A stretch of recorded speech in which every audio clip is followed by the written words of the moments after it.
Assalomu alaykum qarindoshlar, darsga xush keldinglar. Biz oldingi soatda bolalarni tushunmaslikning qanday ziyon keltiradiganligini so'zladik. Haqiqatan hammanglar undaqda bolalarimizni qanday qilsak tushuna olamiz deb o'ylagan bo'lishinglar mumkin. Bugungi darsimiz bolalarni ota-onalar qanday qilsa yaxshi tushuna oladi degan temada bo'ldi.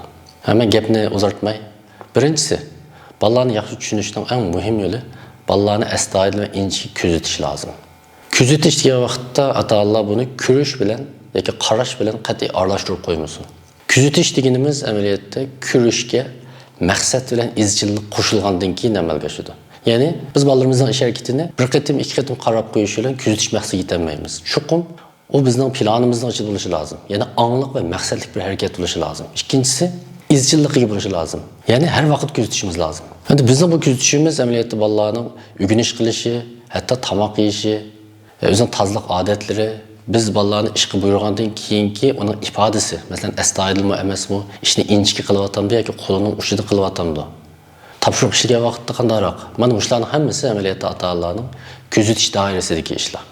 Biz bolalarni uzun muddat kuzatgandan keyin bolalarimizning bir qator ish harakatidagi qiliblarini bayqab chiqa olamiz. Amaliyotda bolalarni tushunish yoki bolalarni kuzatish deganlik, bolalarning bir ikki ish harakatini ham kuzatib olish emas, balki shu bolalarning ma'lum bir odatga aylangan ish harakat qiliblarini bayqab chiqishdan iborat. Masalan deylik, biz bolalarimizni elib bir do'stimizning uyiga bordik. Buni 3 yoshli bir bolam bor deylik. U uyda bir qancha kichik bola bor, yoshi tang. Ular birga o'yindi. Birdan keyin qarasam, mening bolam bir burjakda o'zi yolg'iz o'ynayotdi. Ammo boshqalar hammasi birga. Shuni bilan men balkim uni ko'riblar, bolam biroz yolg'izlikni xohlaydi ekan, boshqalar bilan aralashishni yaxshi ko'rmaydi ekan deb o'ylab qolishim mumkin. Endi men yuqorqi bolamning shu uyda yolg'iz o'ynaganligiga qarablar, balam yolg'izlikni xohlaydi ekan. Balam boshqalarni yaxshi ko'rmaydi ekan. Yolg'iz o'ynashdan ondan huzur ola oladi ekan degan hukmni chiqarsam bu to'g'ri bo'ladimi? To'g'ri bo'lmaydi. Chunki bu yolg'izlik uning odatga aylangan bir ish harakat qilibini aks ettirmaydi. Uning uchun mening balamning o'xshamagan so'rinladimi yolg'iz yoki emasligini yoki yolg'iz o'ynamaganligini kuzatishim lozim. Masalan, yaslidimi shundaqmi? Yoki boshqa do'stlarim mening uyimga kelgan vaqtdami mening balam endi yolg'iz o'ynayotgandi yoki boshqalar bilan birga o'ynayotgandi. Sirtda o'ynagan vaqtdami shundaqmi? Ya'ni o'xshamagan so'rinlarda bizning bir qancha qatimliq kuzatishimizdan keyin ondan biz mening balam biroz yolg'izlikni yaxshi ko'rdi ekan. Boshqalar bilan birga o'ynashni yaxshi ko'rmaydi ekan degan hukmni balkim shu vaqtda chiqarishim mumkin. Shu bolalarni kuzatishdan maqsad bolalardagi odatga aylangan bir ish harakat qilibini bayqashdan iborat. Uning uchun chuqur angliq bir maqsadimiz bo'lishi, ya'ni bizning bu bir angliq faoliyatimizga aylangan bo'lishi va izchilligiga bo'lishi lozim. Masalan, men bugun erta yoki bir qatim, ikki qatim kuzatish bilan bolam haqida xulosa chiqarsam to'g'ri bo'lmaydi. Shveysariyalik intayin dağlıq bir psixolog var. Jean Piaget deydigan. Ameliyatda onun bütün nazariyaları, psikologiyadagi eng muhim nazariyaları o'zining 3 bolasini kuzatish asosida yakunlangan. Agar biz bolalarimizni astoydil kuzatsak amaliyotda bolalarimiz haqida intayin qimmatli ipuch erisha olamiz. Bolalarimizni kuzatgan vaqtda diqqat qilgan bir qancha ish bor. Birisi, mumkin qadar bizning kuzatganimizni bolalarimiz bilmasligi lozim. Agar bizning kuzatayotganligimizni bolalarimiz bilib qolsa, o ish harakatini o'zgartirishi mumkin. Hamda ikkinchisi, cho'qim astoydil va inchki bo'lishi lozim. Agar mumkin bo'lsa ota-onalar, agar xotir qoldirib olsa bolalarning ish harakatlarini, keyin bu xotira to'plangan siri, menimcha bolasining zodi qanday ekanligini, shu uchurlarni hammani to'plab bir analiz qilgan vaqtini ayda ro'shan ko'ra oladi. Chunki biz maqsadsiz ko'zimizga cheliqqan narsaning qimmati bilan bizning maqsadli kuzatish asosida erishgan uchurlarimizning qimmatida osmon zamin farq bo'ldi. Uchinchisi, barliq ota-onalarni chuqur bu nuqtada ogohlantirishim lozim. Bir ikki qatimlik kuzatishga asosan mening bolam mundaq ekan degan hukmni chiqarishga qat'iy aldirmaslik kerak. Chunki bir ikki qatimlik kuzatish bolalarimizni tushunishga yetmaydi. Kuzatish ota-onaning odati bo'lishi lozim. Ikkinchisi, bolalarni tushunishga intayin muhim usul ota-onalar bolalar bilan bir tuyg'udoshlik munosabati barpo qilishi lozim. Men bu tuyg'udoshlik deganim amaliyotda ota-onalarning bolalarning o'rniga o'zini qo'yib turib o'ylanish ve kuzatish iqtidorini ko'rsatadi. Odatda bu psikologiyada empathy deb ataladi. Turkchada buni empatiya deb atabdi. Uyg'urchada buni tarjima qilishda men shu tuyg'udoshlik degan so'zni ishlatdim hozircha. Ya'ni mumkin qadar ota-onalarning bolalarning his dunyosiga kirib turib, bolalarning o'rniga o'zini butunlay qo'yib turib, bolalarcha o'ylashga, bolalarcha kuzatishga tirishish deganlik. Amaliyotda bu yana bu tuyg'udoshlik ota-onalar bilan bolalar o'rtasidagi munosabatdagi masalalarni hal qilishda emas, balki cho'nglar bilan ayollar bilan, do'stlar bilan bo'lgan ixtilofli masalalarni hal qilishdimi, boshqalarning maydonida o'ylab beqish, boshqalarning o'rniga o'zini qo'yib beqish, ixtiloflarni hal qilish va to'g'ri tushunishga erishishdagi intayin muhim usul. Chunki bir inson o'zining o'rnini almashtirib boqqan vaqtda o'ziga aslidagi o'rinda boshqacha ko'ringan narsa uni almashtirgandan keyin butunlay boshqacha ko'rinadi. Masalan biz shu ota-ona bola orasida ko'p ko'rilgan ba'zi misollarni da eslab boqaylik. Masalan bizning bolamiz maktabdan keldi. Buningga matematika muallimi yoki adabiyot muallimi nayt jiq topshiriq berdi. Shular bolamiz bu topshiriqdan qaqshidi. Bu matematika muallimi nayt bir tayin yo'q muallim yoki qamlashmagan muallim bugun 6 varaq, 7 varaq topshiriq berdi. Biz buni qanday ishlab bulamiz deb qaqshidi. Shuning bilan siz turib ochig'ingiz kelib ketdi. Hey sen muallimini shundoq demsa, sen shu topshiriqni qabulaysa. Ya'ni biz bu yerda balamızın tapşırıqının köpligidan qaqishini qat'iy qabul qilmaymiz. Bizning nazarimizda bolalar tapşırıqdan qat'iy qaqshimasligi lozim. Endi mushunda vaqtda siz balangizni achchiqlashdan burun, balangizga vaqirashdan burun, ya'ni sening tapşırıqning ko'p ekanligidan qaqishing xato deyishdan burun o'zingizni balangizning o'rniga bir qo'yib beqing. Agar buni qilmasangiz, siz o'zingizning boshlang'ichdagi yoki to'liqsizligi vaqtini eslab beqing. Agar sizning muallimingiz sizga shunda jiq tapşırıq versa, siz maktabdan qaytganda uyga ayt xushal quram kiremsiz. Bugün bizne ait xuşal, bizge muallimine ait köp tapşırıq verdi dedi. Hiç kim ondaq emas. Əməliyyatda ballardaki bu tapşırıqdan qaqşaş, birisi bütünlay ballarının ügünüşki öç ikenligini göstermeydi. Çünkü bu her gün qıldığan bir vazife olğanlıq üçün əlbəttə ballarda tapşırıqdan zirkiş buldu. Onların bunun da zirkişi ve qaqışı bütünlay normalmış. Sizin bunu düşünüşünüzün usulü, dəl üzünüzünü şu ballarının oyunu qoyub baqa vaxtda, deb şu vaxtda iz qılalaysınız, şunu olan, balangızın tapşırıqı tutqan inkasıdan siz dərhal çişanışıb, onu dəkkə bir iş, onun qattiq gap qilishdan aldın alaysınız. Əgər siz bunu muşunda muamele tutalasınız, siz balangızga açıqlaş, bayam degəndək, onun qattiq gap qilishdan onağa, yoki onun köңlüge azar berishdan onağa, siz özünüzü tutuylab turib, balam əkilə tapşırıqınız adı qançilik, hər ras tapşırıqın bək jiqkə. Əmdi balam, mən kiçik vaqtda, məktəbdə qoyulğan vaqtımda bizning tapşırıqımız muşunda jiqdi, biz muşunda tapşırıqni işləydik. Çünkü okuyucu degan işte tapşırıq işleşi lazım.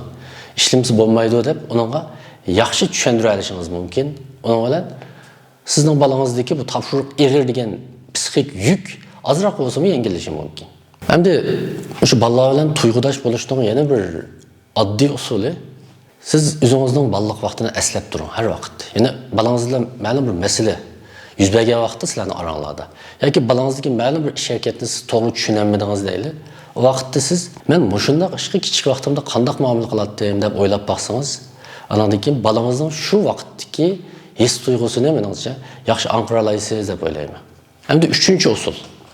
Balalaringiz bilan o'ynang. Balalar bilan o'ynash balalarni tushunishdagi intayin muhim usul.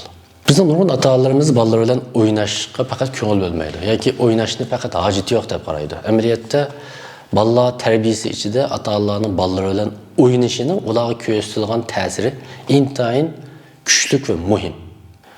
Eng muhimi siz balalarınız bilan o'ynash davomida, balangizning o'yin davomidagi ish harakatidan, masalan, uttirayotgan chaqda yoki yengilgan chaqdagi shu yengilishga tutgan pozitsiyasidan, inkaslaridan yoki yengan, g'alaba qilgan vaqtdagi xushalliqi va hayajonidan balangizning qandaqroq his tuyg'uga ega ekanligini, qandaqroq ish harakat ko'rsatganligini tushuna olasiz. Shundan yeb kuch ola olasiz. Masalan, siz balangiz bilan yoki bir qancha balangiz bilan birga yoki bir shaxmat o'yindingiz yoki damik o'yindingiz deyli. Balangiz yengilib qoldi. Ba'zi bolalarimiz yengilib qolgan vaqtda buni qat'iy qabul qilolmaydi. O'zini tashlab etib yig'lishi mumkin. Yoki azroq yengandan keyin butunlay o'zini tutib ololmay noaytilqi, hakavorlik qilishi, bak o'zining xudini yo'qotib qo'yishi mumkin. Mana bularning hammasi bizning bolalarimizni tushunishdagi muhim yeb kuchidan iborat. Amaliyotda cho'nglarmi birisi-birisini haqiqiy tushunishda o'zaro ziddiyat yuz bergan vaqtda, birisi-birisining orasida ma'lum bir ixtilof ko'rilgan vaqtda shu ixtilofni hal qilish usuli, shu ixtilofga tutgan pozitsiyasi, ish harakati qatorliqlar orqali texim yaxshi tushunish hosil qila olamiz. Chunki ba'zilar butunlay hatto kichkina bir ixtilof yoki ziddiyat sababidan ig'izini buzib qarish tarafdan haqoratlashi mumkin. Ba'zi o'zini tutib olib buni so'g'uqqan hal qila olishi mumkin. Ba'zi sabr qila olishi mumkin. Ba'zilar butunlay buni so'rinlarni so'zlab yeyib yurishi mumkin.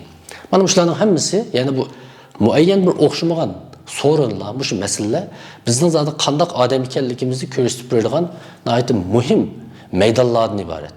Bolalarga nisbatan o'xshash. Bolalarga nisbatan ota-ona bilan o'ynagandan keyinki yoki o'ynash davomida ifodalagan his tuyg'ulari va ish harakatlari bizning bolalarımızın qandaqroq bir mijoz xulqqa ega ekanligini ko'rsatib beradigan muhim savollardan iborat. Shunglashqa ta'ala bolalar bilan o'ynashni qat'iy qo'ldan bermasligi lozim yoki buni alohida ching tutishi lozim. Endi bolalar bilan o'ynashning yana bir shakli bo'lsa bolalarga kitob o'qib berish. Va ikkinchisi bolalar bilan birga sog'lom kartonlarni birga ko'rish lozim. Masalan, ba'zi nihoyat yaxshi mazmundagi sog'lom karton filmlarni birga ko'rgan vaqtda ota-ona to'xtamay bolalardan nihoyat ijobiy savollarni so'rab mansi bo'ldi. Masalan, filmdagi sen eng yoqtirgan obraz qaysi? Sen uni nimishqa yoqtirding? Undagi bosh qahramon seni qandaqroq ekan? Av eski personaj qandaq ekan? Masalan, uni eski qilayotgan zodi nima? Buni qahramon qilayotgan zodi nima? Degandek inchki savollarni so'rash orqali biz bolalarimizning shu filmdagi haq-nahaq ziddiyatlarga nisbatan qandaq maydonda bo'layotganligini, uning qandaq baho bera oladiganligini ko'ra olamiz. Mana mushularni bizning bolalarimizni tushunishda bizga muhim yip uchi ta'minlab beradi deb o'ylayman. Kitobmi shundoq. Biz bolalarimizga yaxshi kitob o'qib bersak, ba'zi cho'chak masalalar orqali bolalarimiz shu masala cho'chaklardagi voqeaga nisbatan o'zining ko'z qarashini bayon qiladi. Mana mushu bayonlari amaliyotda bolalarimizning qimmat qarashini, qandaqroq bir holatda yetilayotganligini ko'rsatib beradi. Endi 4-chi muhim usul bolalarimiz bilan ko'proq paranglashish lozim. Yoki boshqacha aytganda bolalarimiz bilan ko'proq mo'ngdashish lozim. Nurg'un ota-onalar haddidan ziyod aldirashliqdan yoki atalmish aldirashliqdan bolalar bilan paranglashga qat'iy vaqt yetmaydi. Yoki paranglashni bilmagachga bolalar bilan bo'lgan paranglashni butunlay bolalarga nasihat qilish, bolalarga axloqiy tarbiya elib berish deb qaraydi. Shuning bilan bu paranglish bo'lmaydi. Chunki bu xil parangda bolalar o'zining ichki dunyosini ota-onasi bilan uchuq-yuruq o'rtoqlasholmaydi. Yo'shirishga majbur bo'ldi. Endi albatta bu bolalar bilan paranglashish ayrim bir dars deyimiz. Ammo bolalarni tushunishda paranglashning rolining intayin muhim ekanligini hammamiz bilamiz deb o'ylaymiz. Chunki paranglash orqali bolalar o'zining ichki dunyosini bizga ma'lum darajada ochadi. Men paranglash haqida mushunchalik to'xtalay, keyin biz bu haqda maxsus dars qilamiz. Chunki paranglashish intayin muhim va murakkab bir tema. Ya'ni ota-onalarga bolalar bilan qanday paranglash haqida ayrim bir dars ishlashga arzigidek tema. Bugungi darsimiz ehtiyoji nuqtasidan, ya'ni bolalarni tushunish ehtiyoji nuqtasidan bolalar bilan paranglashish va mo'ngdashishning ota-onalar uchun kam bo'lsa bo'lmaydigan bir muhim bir faoliyat ekanligini sizlarga salaman. Hamda 5-chi muhim usul bolalarni teng tush bolalar bilan selishtirib beqish lozim. Chunki selishtirish orqali amaliyotda biz hamma bolada bo'ladigan bir o'rtaq alohidliklarni ba'zi vaqtda xuddi mening bolam bilan shunday o'xshaydi deb xato hukm qilib olamiz. Mesela bayanqi misalga o'xshash. Mesela topshiriqni yoqtirmadi yoki topshiriq ko'pga deb qaqshigan bo'lsa, shunga siz balkim o'ylashingiz mumkin. Mening bilan faqat darsga qiziqmaydi. Hamisha topshiriqdan qaqshaydi deb. Agar siz o'zingizning qurdoshlarining sizning balangizga o'xshash balasi bo'lsa, ularga qarab boqing. Ularning ota-onasidan so'rab boqing. Adash sening balangmi shunday qilamdi deb. Da qarasangiz amaliyotda topshiriqdan qaqshashning topshiriqning ko'pligidan qaqshashning amaliyotda nurg'un bolalardagi o'rtaq bir ish ekanligini ko'rib yetasiz. Mana shunday vaqtda asli bu mening balamdikilam bir ish emas ekan deb uni to'g'ri bir pozitsiyada bo'la olasiz. Chunki bolalarni selishtirish bütün bolalarga o'rtaq bo'lgan umumiy xususiyatlarni bilish bilan sizning balangizga ham xos bo'lgan uning xosliklarini bilishdan aytib muhim ahamiyatga ega. Amaliyotda selishtirishning maqsadi shu. Endi bu nuqtada ota-onalarni ogohlantiradigan bir ish bor. Sizning bu bolalarınızı selishtirishga maqsadingiz cho'qim bolalarni tushunish bo'lishi lozim. Hargiz boshqa maqsadda bo'lmasligi lozim. Bo'lmasa siz bu selishtirishda obyektiv bo'lolmay qolasiz. Ya'ni ba'zi vaqtda sizning bolalaringiz faqat boshqalarning bolalariga yetmaydigandek o'ylab qo'yishingiz mumkin. Shuning bilan doim bolalaringizni qanday ayplaysiz? Sen palonning bolasi bilan bir sinfda o'qib turib, uning 20chilik bir narsa bilmaydi ekansan. Qara Ahmadning bolasiga u ota-onasiga shunday ish qilishib berdi ekan. Qara uning bolasiga u mundaq ekan, bu mundaq ekan. Shuning bilan amaliyotda siz bu xil selishtirish orqali bolangizga texmi eg'ir bir psixik besimni yuklaysiz. Ya'ni bolangizga siz bilib bilmay haqsizlik qilasiz. Endi ikkinchi xil xatolik dal aksicha bolalarga bo'lgan amroqlik. Bolalarni yaxshi ko'rish sababidan xuddi bolalarning hamma yeri eng suyimli, dunyodagi eng go'zal bola o'zining bolasiga o'xshash bilinib qoldi. Bunda vaqtda o'xshashlar balangizning ba'zi harakatlarini hukm qilgan vaqtda, ularni tushunish uchun ishlatgan vaqtingizda yana adil maydonda turolmay qolish ehtimolimiz bor. Endi oxirida diqqat qiladigan nuqta bu selishtirish masalasida. Mumkin qadar biz bolalarimizni birisi ijtimoiy arq-ko'rinishi o'xshab ketadigan. Ya'ni o'rtoqligi qancha ko'p bo'lsa, bu selishtirishda shuncha yaxshi. Masalan, bizning bolamiz biz turayotgan shahardagi bir nihoyatda normal bir maktabda o'qidi deb qaraylik. Ammo biz selishtirayotgan bola shu shahardagi eng nuqtaliq bir maktabda o'qiyotdi. Unda da uning darsligi natijasi yaxshi. Ya'ni u maktabning alohida usuli yoki ching tutishidan kelgan bo'lishi mumkin. Mana shunday vaqtda siz o'zingizning bolasining darsida natijasining yaxshi emasligini, yaxshi maktabda o'qiyotgan bolanikiga selishtirib bolangizga azor bersangiz, bu to'g'ri bo'lmaydi. Andan keyin bolalarning masalan sizning o'g'lingiz, ammo siz bu o'g'lingizni yana bir qo'shningizning qiziga selishtirib tanqid qilsangiz yoki qiziga selishtirib hukm chiqarsangiz, o vaqtda texnik to'g'ri bo'lmaydi. Ya'ni selishtirish jihatdagi nuqtalar, ya'ni selishtirish nuqtalari qancha o'rtoqlikqa ega bo'lsa, qancha o'xshashlikqa bo'lsa, selishtirishdan erishgan xulosamiz shuncha obyektiv bo'ldi, shuncha to'g'ri bo'ldi. Endi 6-chi bir nuqta, siz bolalaringizning chizgan rasmlarini astoydillik bilan ko'ziting. Psixologiyada shunday munosabatlik tadqiqotlar aytib ko'p. Masalan, onasini aytib sig'ingan bir bola onasining kiyimini chizishi mumkin. Chizgan rasmlardan shu qora rangni jiq ishlatgan bolalarning rasmlaridan bolamizning ko'nglining aytib yerim ekanligini, ko'nglida bir hal bo'lmagan bir ichki pushuqning bor ekanligini his qila olishimiz mumkin. Ya'ni bolalarning rasmlarini astoydil kuzatsak, bolalarimizning his dunyosini hali yaxshi tushuna olamiz.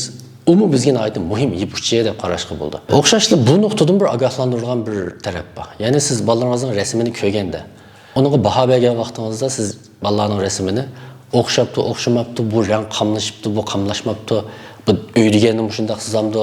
Masalan, quyoshni qora bo'yab qo'yamdi, bu yeşil o't cho'pni seriq bo'yab qo'yamdi degandek, cho'nglarning rasmiga bergan bahoni berishga boshlasangiz, bu nihoyat xato bo'ldi. İkinci qatim bola sizga o'zining chizgan rasmlarini ko'rsatmasligi mumkin, ko'rsatishdan qochishi mumkin. Hamda 7-chi muhim nuqta, bolalarimizning savollariga astoydil muomala qiling. Nurg'un ota-onalar amaliyotda bolalaring savollarini nihoyat tez zerikidi. Bularni ko'p savol so'raydigan bolalar ba'zi vaqtda ota-onalarini zeriktirib qo'ydi. Aslida bu bolaning xatoligi emas. Bolalarning ko'p savol so'rashi amaliyotda taqdirlashga tegishli, ilhom berishga tegishli ish. Ammo nurg'un ota-onalar bolalarining savollaridan bezorlik his qildi.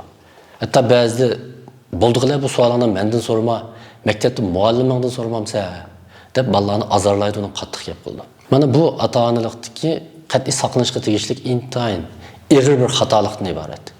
Amaliyotda bolalarning savoli bizni so'raydigan savollari bolalarning tafakkur dunyosiga ochilgan muhim bir derazadan iborat. Siz bu derazani obdan ocha olsangiz, siz bolangizning ruhiy dunyosini, tafakkur dunyosini yaxshi kuzata olasiz. Chunki savol o'ylanayotgan bir inson ekanligini bildiradi. Uning o'ylanayotganligi albatta bir yaxshi ish. Mayli bu savol qanchalik bema'ni, kulkili bo'lishidan qat'iy nazar, bolamizning savol so'rayotganligining o'zi bizning bolamizning tafakkur qilayotganligini, tasavvur qilayotganligini ko'rsatadi. Bolalarning savollariga nisbatan parvosiz muomala qilgan ota-ona xuddi bolalarini och to'q qo'ygan ota-onadan hech qanday farqi yo'q. Hamda bolalarning savoliga astoydil muomala qilmaslik, ota-onalarning o'zini bu savollarni qachirishi, kitob o'qib topgan, muallimidan so'ragan degandek bu xil parvosiz muomala asta-asta bolalarning savol so'rash qizg'inligini o'ldirishga boshlaydi. Agar bizning bolalarimiz savolmi so'ramasa, demak bolalarimiz masalalar haqida o'ylanmaslikka boshlabdi. Ya'ni ota-onalarning bolalarning savollariga tutgan bu xil parvosiz pozitsiyasi. Bu sababdan bolalarning ota-onalaridan asta-asta savol so'ramas bo'lib qilishi mohiyatda bolalar bilan ota-onaning o'ttirisiga asta-asta bir tomning qo'pirilayotganligining boshlanishi desak, xato bo'lmaydi. Albatta bu yaxshi ish emas. Ota-onalarning bolalarning savolini javobsiz qo'yishi, parvosiz muomala qilishi balkim kunlarning birida osmonda sho'nqar bo'la oladigan bir bolaning asta-asta sizning parvosizligingizning sababidan bir katta bo'lib qilishini keltirib chiqarishi mumkin. Hamda 7-chisi ota-onalarning tavsiyam shu. Cho'qim vaqt chiqarib bolalar psixologiyasi haqida bir parcha kitob o'qish lozim. Endi bolalar psixologiyasi dal bolalarning o'sib yetilishini umumiy jihatdan aytgan vaqtimizda tadqiq qiladigan bir fan.